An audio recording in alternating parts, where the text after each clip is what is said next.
Hello बच्चों, आज हम एटॉमिक प्रॉपर्टीज़ के अंदर फर्स्ट प्रॉपर्टीज़ पढ़ने वाले हैं।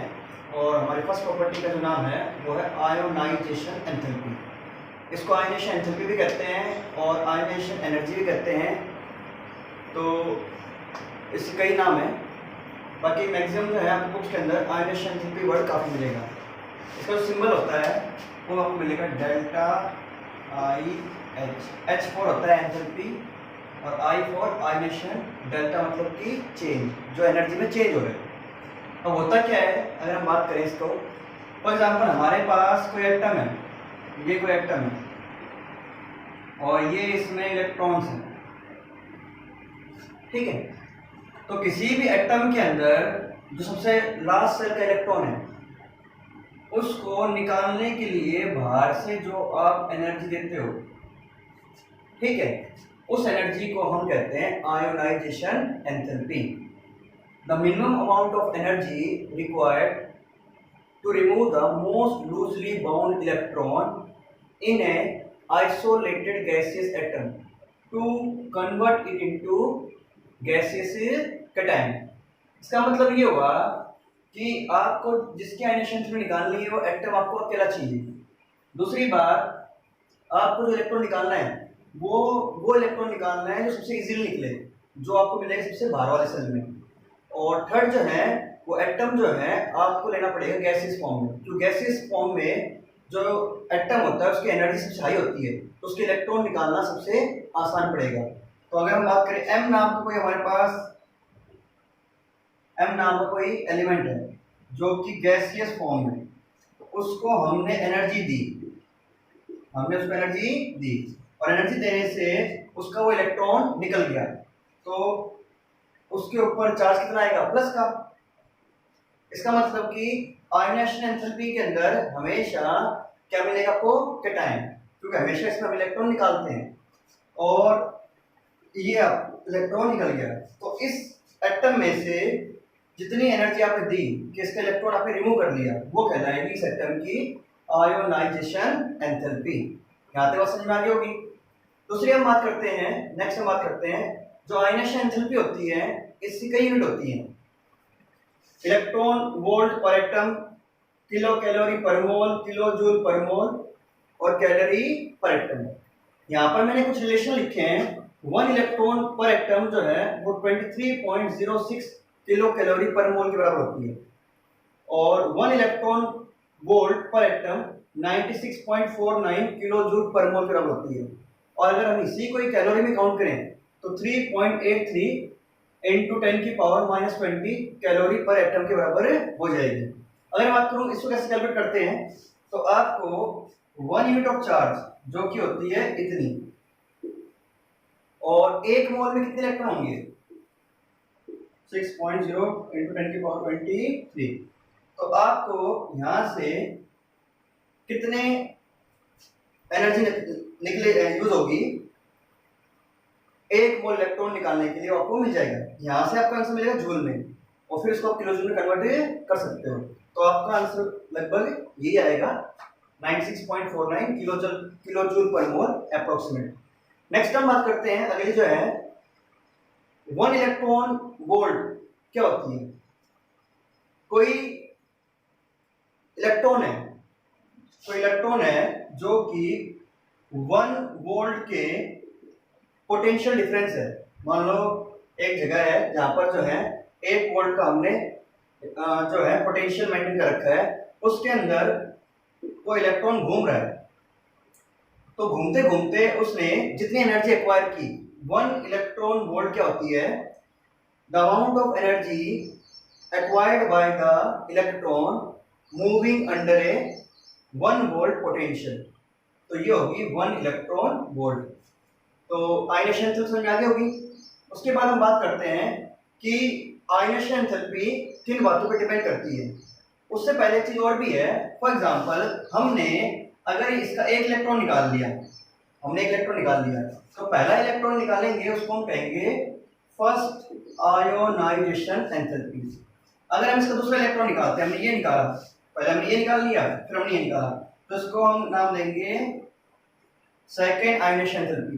ऐसे हमने एक इलेक्ट्रॉन और निकाल लिया इसमें से, तो इसको हम कहेंगे थर्ड आयनेशन एंथैल्पी। तो हर बार जब इलेक्ट्रॉन निकालते रहोगे तो वो आपकी कहलाएंगी सक्सेसिव आयनेशन एंथैल्पी।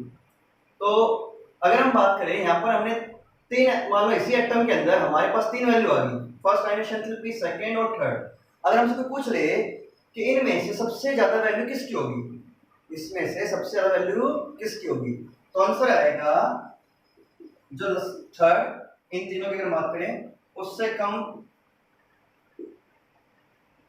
सेकंड और उससे कम फर्स्ट। क्योंकि हर बार जब इलेक्ट्रॉन निकालते हो तो बचे हुए जो इलेक्ट्रॉन्स होते हैं उनके ऊपर हर बार न्यूक्लियर चार्ज बढ़ जाता है, इसलिए हमेशा सबसे लास्ट वाला जो इलेक्ट्रॉन निकलेगा सक्सेसिव आयनेशन एंथैल्पी के अंदर उसकी वैल्यू सभी से क्या रहेगी, ज्यादा। यहां तक समझ में आ गई होगी आपको। अब हम बात करते हैं किन बातों पे आयनेशन एंथैल्पी डिपेंड करती है। तो इसके लिए हम फैक्टर्स पढ़ेंगे जिसके ऊपर आयनेशन एंथैल्पी की वैल्यू डिपेंड करेगी। तो आयनेशन एंथैल्पी की वैल्यू डिपेंड करती है, फर्स्ट हम बात करें न्यूक्लियर चार्ज। किस पे बात करें, न्यूक्लियर चार्ज। अब आप खुद दिमाग सोचें, अगर किसी का न्यूक्लियर चार्ज हाई होगा इसका मतलब उसके बाहर वाले इलेक्ट्रॉन के ऊपर न्यूक्लियस की अट्रैक्शन पावर ज्यादा है, और जितनी ही न्यूक्लियस की अट्रैक्शन पावर बाहर वाले ज्यादा रहेगी उस इलेक्ट्रॉन को निकालना आपके लिए उतना ही क्या होगा, मुश्किल। इसका मतलब कि न्यूक्लियर चार्ज आयोनाइजेशन एंथैल्पी क्या रहेगा, डायरेक्टली। जिसका एटॉमिक नंबर जितना ज्यादा रहेगा इट मींस उसका न्यूक्लियर चार्ज उतना ज्यादा रहेगा, तो उसकी आयनेशन एंथैल्पी उतनी क्या रहेगी, ज्यादा। तो इन दोनों में रिलेशन कैसे हो गया, डायरेक्टली। नेक्स्ट हम बात करते हैं सेकंड हम बात करते हैं एटम की साइज, एटॉमिक साइज। अब आप सोचिए एक एटम छोटा है, एक एटम हमारे पास छोटा है, ये मान लो छोटा एटम है, और एक हमारे पास जो एटम है वो बड़ा है।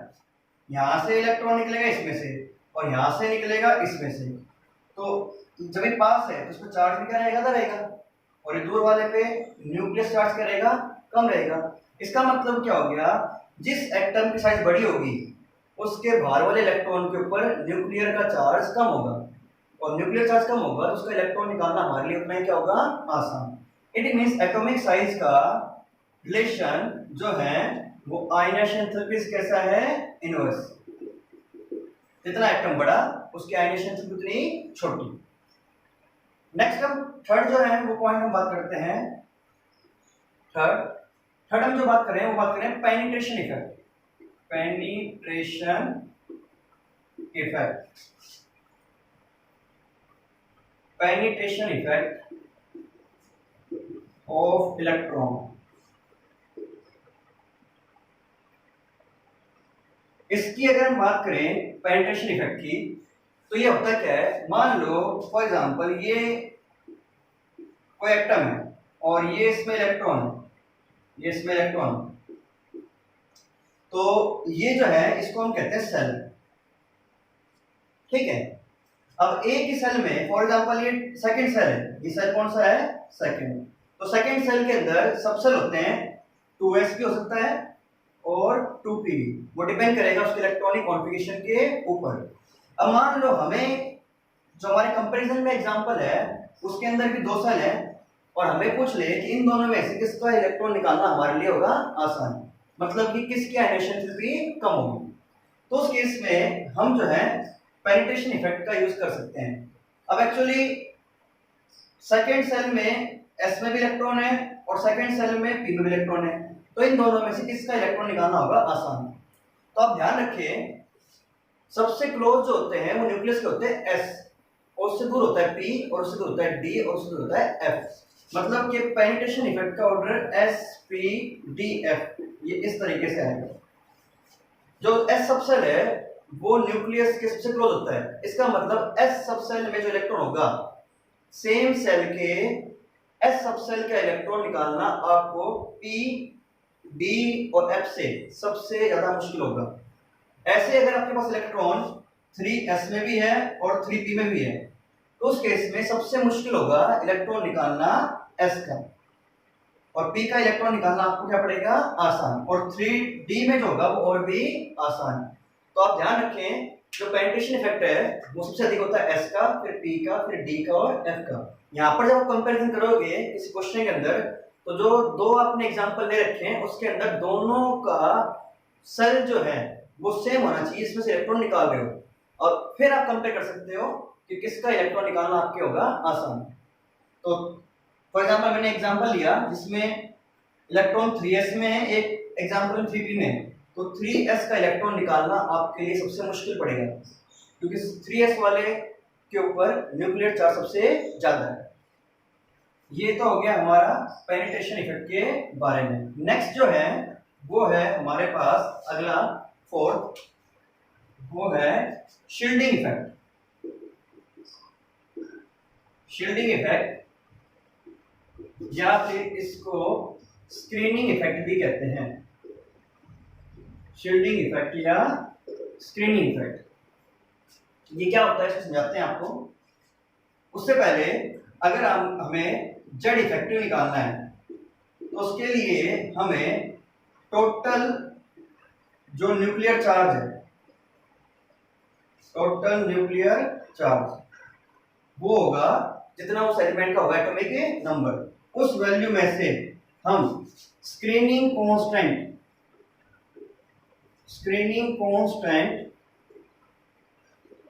की वैल्यू माइनस कर दें। स्क्रीनिंग कांस्टेंट का सिंबल होता है वो सिग्मा होता है, और स्क्रीनिंग कांस्टेंट निकालने के लिए सेलेक्टर रूल का यूज करते हैं। सेलेक्टर रूल के द्वारा हम किसी भी ऑर्बिटल का हम स्क्रीनिंग कांस्टेंट निकाल सकते हैं और उस वैल्यू को आप उसके एटॉमिक नंबर में से माइनस कर दें तो आप उसका निकाल सकते हैं जेड इफेक्टिव। जेड इफेक्टिव क्या होता है, जेड इफेक्टिव का जो है फुल फॉर्म है effective nuclear charge.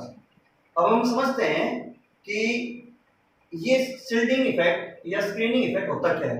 Actually for example ये कोई हमारे पास कोई एटम है और ये इसका है न्यूक्लियस और ये है उसके अंदर इलेक्ट्रॉन, ठीक है। तो होता क्या है, किसी भी एटम के अंदर जो उसके इलेक्ट्रॉन्स हैं और उसका जो न्यूक्लियस है जिसके अंदर प्रोटॉन्स हैं जो कि चार्ज लेके बैठे पॉजिटिव, और न्यूक्लियस का जो चार्ज है उसी को हम कहते हैं न्यूक्लियर चार्ज। तो यहाँ पर जो है इसके और बाहर वाले इलेक्ट्रॉन्स के बीच में कुछ अट्रैक्शन फोर्सेस और रिपल्शन फोर्सेस काम करती है, जैसे कि जो न्यूक्लियस है वो सभी इलेक्ट्रॉन्स को अपनी तरफ अट्रैक्ट कर रहा है, ठीक है, अपने न्यूक्लियर चार्ज की हेल्प से। और एक तरफ एक काम और भी हो रहा है, ये जो अंदर के इलेक्ट्रॉन है ये जो अंदर के इलेक्ट्रॉन है ये अंदर वाले इलेक्ट्रॉन्स ये अपने से बाहर वाले सेल के जो इलेक्ट्रॉन्स है उनको रिपेल कर रहे हैं क्योंकि इन दोनों का चार्ज क्या है, सेम। तो यहाँ पर दो फोर्सेस काम कर रही हैं, एक तो अट्रैक्शन न्यूक्लियस और बाहर वाले इलेक्ट्रॉन के बीच, और दूसरा जो इलेक्ट्रॉन्स हैं बाहर उनके बीच में आपस में रिपल्शन फोर्स भी है। तो अंदर के इलेक्ट्रॉन के द्वारा बाहर वाले इलेक्ट्रॉन्स के ऊपर रिपल्शन फोर्स लगाना, जिससे उनके ऊपर लगने वाला न्यूक्लियर चार्ज क्या हो जाएगा, कम हो जाएगा। इसी इफेक्ट को हम कहते हैं शील्डिंग इफेक्ट। क्या बोलते हैं, शील्डिंग इफेक्ट। जितने ज्यादा इलेक्ट्रॉन अंदर के सेल में होंगे उतना ही बाहर वाले जो ऑर्बिटल्स हैं उनके इलेक्ट्रॉन्स के ऊपर उतना ही क्या होगा, शील्डिंग इफेक्ट क्या होगा, ज्यादा। इससे क्या होगा, शील्डिंग इफेक्ट जब बढ़ेगा तो बाहर वालों के ऊपर लगने वाला चार्ज क्या जाएगा, घट जाएगा। मैं रिपीट करता हूं, अंदर के इलेक्ट्रॉन के द्वारा बाहर वाले इलेक्ट्रॉन्स के ऊपर रिपल्शन फोर्स अप्लाई होता है जिससे उन पे लगने वाला न्यूक्लियर चार्ज कम हो जाता है। इसी इफेक्ट को हम कहते हैं शील्डिंग इफेक्ट।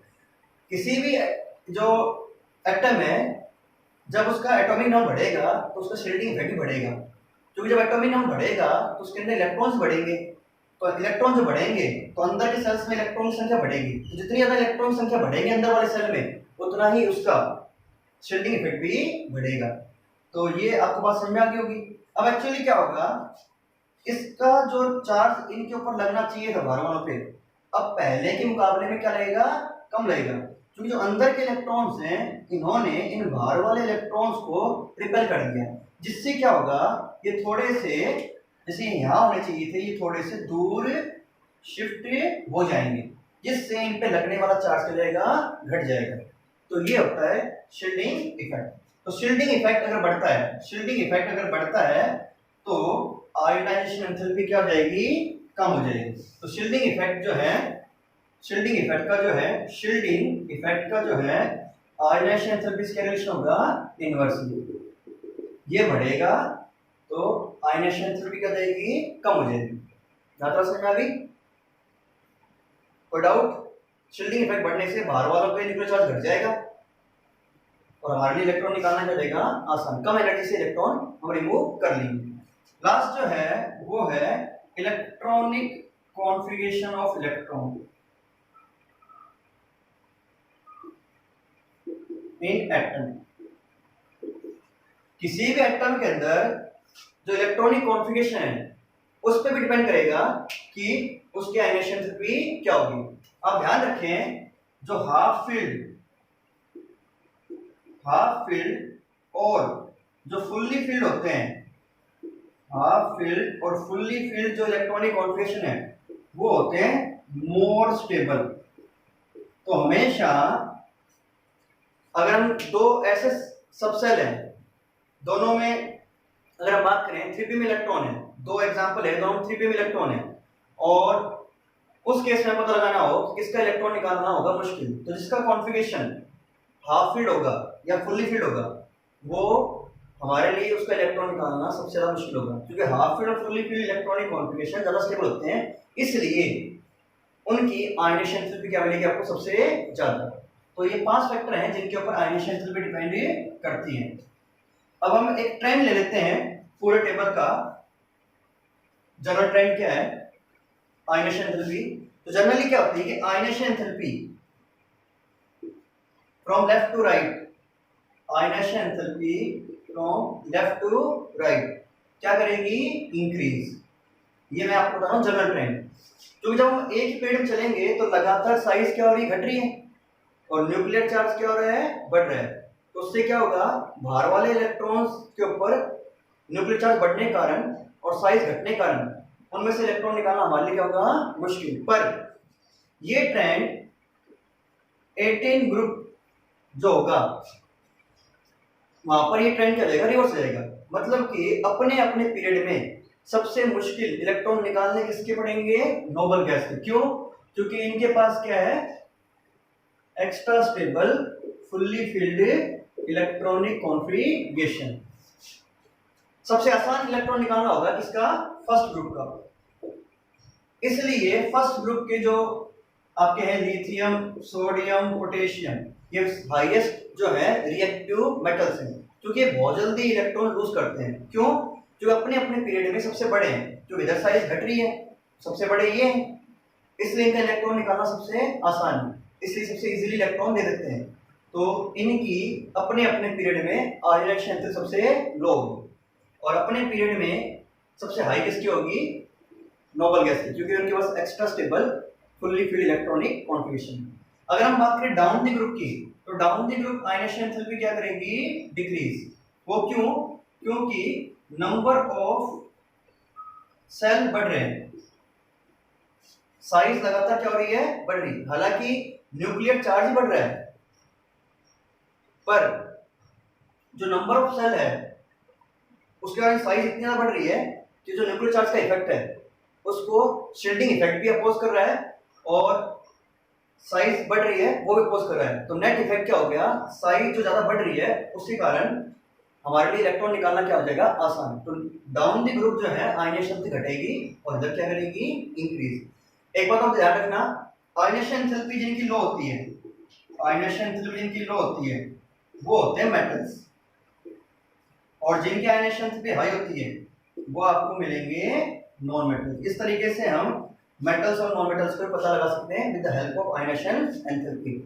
और सबसे ज्यादा जो रिएक्टिव मेटल होगा उसकी आयनाइजेशन एंथैल्पी सबसे कम मिलेगी, इस बात का थोड़ा ध्यान रखें। तो यहाँ तक कि आपको समझ में आ गया होगा आयनाइजेशन एंथैल्पी क्या होती है और किस पे डिपेंड करती है। तो सिंपल सी बात करें, किसी एटम के सबसे बाहर वाले इलेक्ट्रॉन को निकालने के लिए जो एनर्जी हम देते हैं उसको हम कहते हैं आयोनाइजेशन एंथैल्पी। नाम ही है, क्योंकि जब इलेक्ट्रॉन निकलेगा तो आयन बनेगा, तो इसका नाम क्या दे दिया, आयोनेशन एंथैल्पी। अब मैं एक दो क्वेश्चन इस पर डिस्कस कर लेता हूं। फॉर एग्जांपल हमारे पास क्वेश्चन ले लिया, हमारे पास नाइट्रोजन और ऑक्सीजन है और एग्जाम में क्वेश्चन आ गया कि बताओ किसकी आयोनेशन एंथैल्पी लो होगी। तो हम क्या करेंगे, पहले हम इसका लिख लेंगे इलेक्ट्रॉनिक कॉन्फ़िगरेशन। तो इसका एटॉमिक नंबर 7 और इसका एटॉमिक नंबर 8, तो 1s2 2s2 2p3, 2 2 4 4 और 3 7। तो ये तो हो गया नाइट्रोजन। ऑक्सीजन लिखते हैं 1s2 2s2 2p4। तो आप अगर हम बात करें सबसे बाहर वाला सेल इसका कौन सा है 2p, इसका कौन सा है 2p, तो इनमें से इलेक्ट्रॉन निकलेगा। अब दोनों का सेल सेम और दोनों का सबसेल सेम, तो यहाँ पर हम पेनिट्रेशन इफेक्ट का यूज नहीं कर सकते। तो यहाँ पर हम क्या करेंगे, किससे निकालेंगे इसका आंसर, और लगभग लगभग इनकी साइज भी क्या रहती है सेम। तो जब सेल सेम होता है तो साइज भी लगभग क्या मिलेगा आपको, सेम मिलती है। तो हमें यहाँ पर क्या देखना है, हमें यहाँ पर देखना है इलेक्ट्रॉनिक कॉन्फ़िगरेशन। इलेक्ट्रॉनिक कॉन्फ़िगरेशन देख के हमें पता लग जाएगा कि यहाँ पर अगर हम बात करें इसका जो कॉन्फ़िगरेशन है वो हाफ फील्ड है, क्योंकि P के अंदर मैक्सिमम इलेक्ट्रॉन आते हैं 6 और यहाँ पर कितने हैं 3, हाफ फील्ड आ गया। और ये जो है ये ना तो हाफ फील्ड है ना फुल्ली फील्ड, इससे स्टेबल कौन सा है कॉन्फ़िगरेशन ये। तो सबसे मुश्किल इलेक्ट्रॉन निकालना किसका होगा, इसका। ठीक है, इसलिए नाइट्रोजन की जो आयनेशन एंथैल्पी है, फर्स्ट आयनेशन एंथैल्पी जो है, फर्स्ट आयनेशन एंथैल्पी नाइट्रोजन की ज्यादा होगी किससे, ऑक्सीजन की फर्स्ट आयनेशन एंथैल्पी से।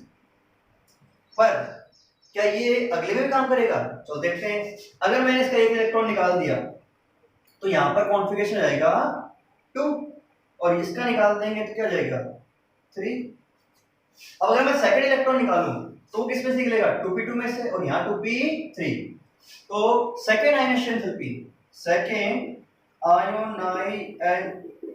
आयनेशन एंथैल्पी अगर हम नाइट्रोजन की बात करें और ऑक्सीजन की भी सेकंड आयनेशन एंथैल्पी की बात करें, तो अब देखो आंसर क्या हो गया, रिवर्स। क्योंकि अब इसमें से इलेक्ट्रॉन निकलेगा 2p3 में से और यहाँ निकलेगा 2p2 में से, तो इसका जो कॉन्फ़िगरेशन है मोर स्टेबल है।